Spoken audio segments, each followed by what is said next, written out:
हाल के वर्षों में भारतीयों के प्रति नफरत और मजाक का माहौल तेजी से बढ़ता जा रहा है। जो बातें पहले सिर्फ सोशल मीडिया पर मीम्स या जोक बनकर रह जाती थीं, अब सड़कों पर सुनाई देने लगी हैं। कई देशों में भारतीयों के साथ कार्यस्थलों पर भेदभाव, सार्वजनिक जगहों पर अपमान और कभी-कभी शारीरिक हमले तक हो रहे हैं। धीरे धीरे यह माहौल ऐसा बन गया है जहां भारतीयों को मेहमान नहीं बल्कि घुसपैठिए की तरह देखा जा रहा है। कनाडा में हाल ही में इसका असर सबसे ज्यादा दिखा। 2024 में मिसिसागा में 50 फुट ऊंची भगवान राम की प्रतिमा बनाई गई। भारतीय समुदाय के लिए यह गर्व का पल था, लेकिन कुछ स्थानीय लोगों ने इसे भारत का कब्जा कहकर विरोध शुरू कर दिया। ऑनलाइन लिखा जाने लगा, यह मल्टीकल्चर नहीं टेक ओवर है। ब्रैम्पटन में जब हनुमान जी की 55 फुट की मूर्ति बनी तो वही विवाद फिर उठा। कुछ लोगों को लगा कि भारतीय अब सिर्फ रह नहीं रहे बल्कि देश की पहचान बदल रहे हैं। फिर एक वीडियो वायरल हुआ जिसमें कुछ पर्यटकों ने बीच पर गंदगी की। पूरा देश भड़क गया, लेकिन असली गुस्सा उस घटना पर नहीं था बल्कि इस बात पर कि लोग महसूस करने लगे हम अपने ही देश में अजनबी बन रहे हैं। ऑस्ट्रेलिया में भी स्थिति कुछ अलग नहीं है। 2025 तक वहां 9 लाख से ज्यादा भारतीय रह रहे थे। घर की कमी, बढ़ती महंगाई और नौकरी की तंगी ने लोगों को प्रवासियों के खिलाफ भड़का दिया। मार्च फॉर ऑस्ट्रेलिया जैसे आंदोलनों में नारे लगे, stop mass immigration. For right groups ने सोशल मीडिया पर भारतीय त्योहारों और भीड़-भाड़ के वीडियोस को भारत के कब्जे का सबूत बताना शुरू कर दिया। इस माहौल में भारतीय छात्र और परिवार खुद को असुरक्षित महसूस करने लगे।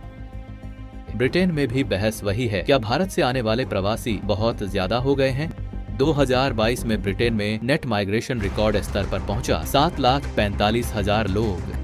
कई ब्रिटिश नागरिकों का कहना था कि भारतीय छात्र पढ़ाई के बहाने बसने आ रहे हैं। घर की कमी, अस्पतालों पर दबाव और कम सैलरी पर काम करने वाले भारतीय प्रोफेशनल्स, इन सब पर स्थानीय लोगों का गुस्सा बढ़ गया। हालांकि सच्चाई यह है कि भारतीय वही काम कर रहे हैं जो स्थानीय लोग करना नहीं चाहते। अमेरिका ने 2025 में अब तक की सबसे सख्त कार्रवाई की। 350 से ज्यादा भारतीयों को डिपोर्ट किया गया, वो भी मिलिट्री प्लेन से, हथकड़ी और बेड़ियों में। और फिर आया ट्रंप का नया आदेश, हर H-1B वीजा पर अब $1 लाख की अतिरिक्त फीस। यानी साफ संदेश, अमेरिकन जॉब, अमेरिकन के लिए। यह कदम सीधा भारत को निशाना बनाता है, भले ही नाम लेकर न कहा गया हो। खाड़ी देशों में भी कुछ शिकायतें बढ़ रही हैं। यूएई में हर 100 में से 38 लोग भारतीय हैं। कतर और कुवैत में भी बड़ी संख्या में भारतीय रहते हैं। भीड़, बढ़ते किराए और सांस्कृतिक अंतर के कारण कुछ स्थानीय लोग कहते हैं कि उनकी पहचान मिट रही है। लेकिन सच्चाई यह है कि इन्हीं भारतीयों की मेहनत से वहां के निर्माण, अस्पताल और बिजनेस चलते हैं। गलती लोगों की नहीं बल्कि उन सरकारों की है जिन्होंने इतनी बड़ी आबादी को समायोजित करने की तैयारी ही नहीं की। और दोस्तों, यही वो बातें हैं जिन पर वोलवेल बात करता है, जहां हम दुनिया भर के ट्रेंड्स, समाज और इंसानियत की कहानियां आपके नजरिए से समझने की कोशिश करते हैं। असल सवाल ये है कि भारतीय गलत हैं या नहीं। नहीं, भारतीय जहां भी जाते हैं, मेहनत करते हैं, टैक्स देते हैं और समाज में योगदान करते हैं। लेकिन जब सरकारें तैयार नहीं होती तो स्थानीय लोगों का गुस्सा प्रवासियों पर उतर आता है। इस नफरत का असली कारण भारतीय नहीं है बल्कि वो सिस्टम है जो विविधता को संभालने में नाकाम रहे। भारतीयों ने हमेशा जहां कदम रखा वहां विकास, भरोसा और मेहनत की मिसाल दी।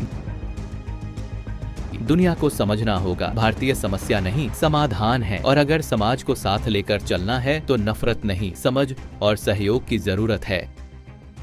अगर आपको यह कहानी सोचने पर मजबूर करती है तो इसे शेयर कीजिए और बताइए, क्या सच में दुनिया भारतीयों के खिलाफ हो रही है या ये सब सिर्फ डर और गलतफहमियों का नतीजा है? आप देख रहे हैं वोलवेल, जहां हम सच्चाई को समझने की कोशिश करते हैं, शोर से नहीं, सोच से। धन्यवाद।